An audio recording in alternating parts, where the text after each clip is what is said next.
ભારતના યુએન પ્રતિનિધિ હરીશ પરવથનેનીએ વિશ્વ પરિષદમાં શાંતિપૂર્ણ સંવાદ અને સહયોગથી વિવાદના ઉકેલ પર ભાર મૂક્યો. ભારતના યુએન પ્રતિનિધિ હરીશ પરવથનેનીએ વિશ્વ પરિષદમાં શાંતિપૂર્ણ સંવાદ અને સહયોગથી વિવાદોના ઉકેલ પર ભાર મૂક્યો. ભારતના કાયમી પ્રતિનિધિ રાજદૂત હરીશ પરવથનેનીએ સંયુક્ત રાષ્ટ્રોની ઉચ્ચ સ્તરીય આંતરરાષ્ટ્રીય પરિષદમાં સ્પષ્ટ સંદેશ આપ્યો છે કે અમારા પ્રયાસો હેતુપૂર્ણ સંવાદ અને રાજદ્વારી દ્વારા પ્રદેશીય ને આંતરરાષ્ટ્રીય વિવાદોના સમાધાન પર કેન્દ્રિત હોવા જોઈએ.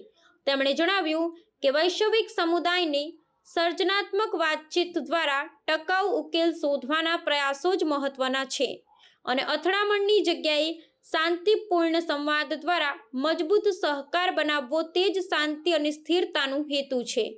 રાજદૂત હરીશે કઢાઈ આપી કે ભારત બહુપક્ષવાદ અને સંયુક્ત રાષ્ટ્રોના મંચને બહુમૂલ્ય માને છે, જેના માધ્યમથી સભ્ય રાષ્ટ્રો વચ્ચે પરસ્પર સમજણ અને સહયોગ વધે છે. તેમણે આ પણ ઉલ્લેખ કર્યો કે ભારતના તમામ દેશો સાથે સહયોગે વિશ્વના વૈશ્વિક પડકારો જેમ કે સંઘર્ષ નિવારણ, પર્યાવરણીય ફેરફાર અને ટકાઉ વિકાસને આગળ વધારવા પ્રતિબદ્ધ છે. તેમણે સંદેશ આપ્યો કે રાષ્ટ્રોએ પોતાના રાજનૈતિક સંબંધોને મજબૂત કરવાના તથા વિશ્વમાં ભરોસો વધારવાના પ્રયાસો ઝડપવા જોઈએ. આ નિવેદન એવા સમય આવ્યું છે જ્યારે આંતરરાષ્ટ્રીય તણાવ વધી રહી છે અને સંવાદ અતિ આવશ્યક બની ગયેલો છે. ભારતની આ થોડી દ્રષ્ટિકોણ તેના પરંપરાગત શાંતિપ્રિય રાજદ્વારી અને વ્યવહારુ પરાકાષ્ઠાને ફરીથી પુષ્ટિ આપે છે.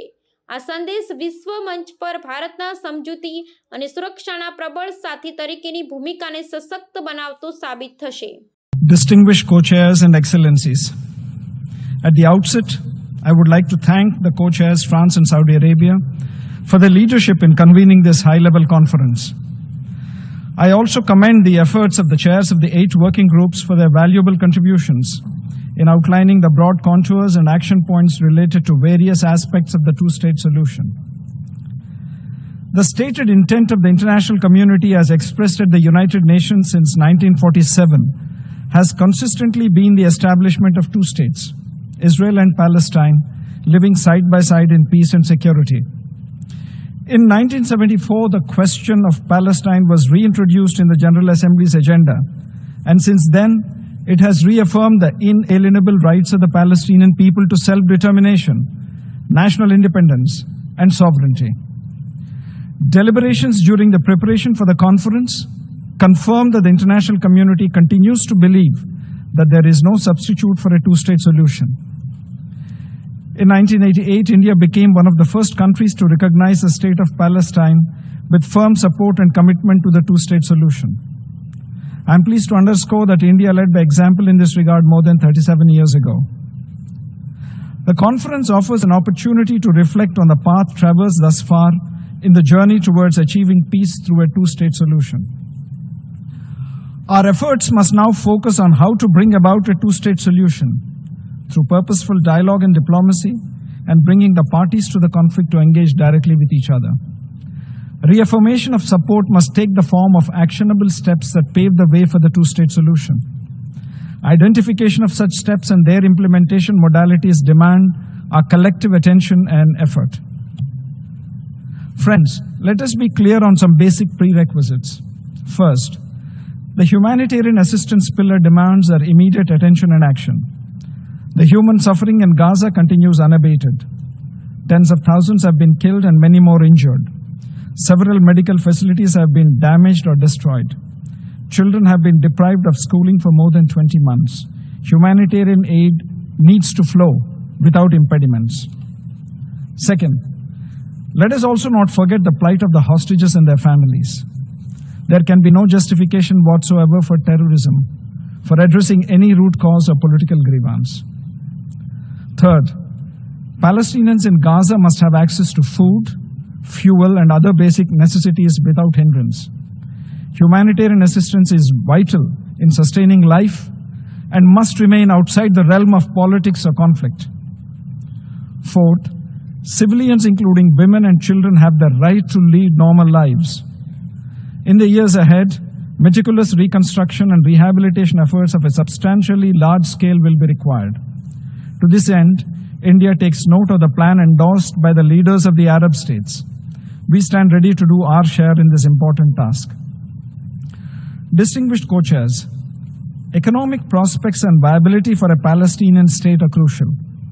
While aid and support are essential for the Palestinian people in rebuilding their lives, it's equally important to create hope and economic structures conducive for investment and employment. India has been making concerted efforts to bring about a tangible impact on the daily lives of the Palestinian people by implementing human-centric projects in diverse sectors. The total commitment by India on this front stands at around $160 million. In doing so, we have also partnered with the Palestinian Authority and the United Nations. Another vital aspect is security. A stable arrangement that suitably caters to the security needs of both sides is necessary. Neither party should feel insecure. A sovereign, viable, and independent state of Palestine within recognized and mutually agreed borders, living side by side with Israel in peace and security, is a prerequisite for enduring peace and sustainable development. India has been clear on the measures that must be undertaken in the short term. An immediate ceasefire, sustained and unimpeded humanitarian assistance, a release of all hostages, and the path of dialogue and diplomacy. There are no alternatives to these measures. We appreciate the efforts of all friendly states that have facilitated such measures between the parties. Co-chairs, the overall sentiment in this forum is clear. It is also India's earnest desire to see peace and calm prevail in the Middle East.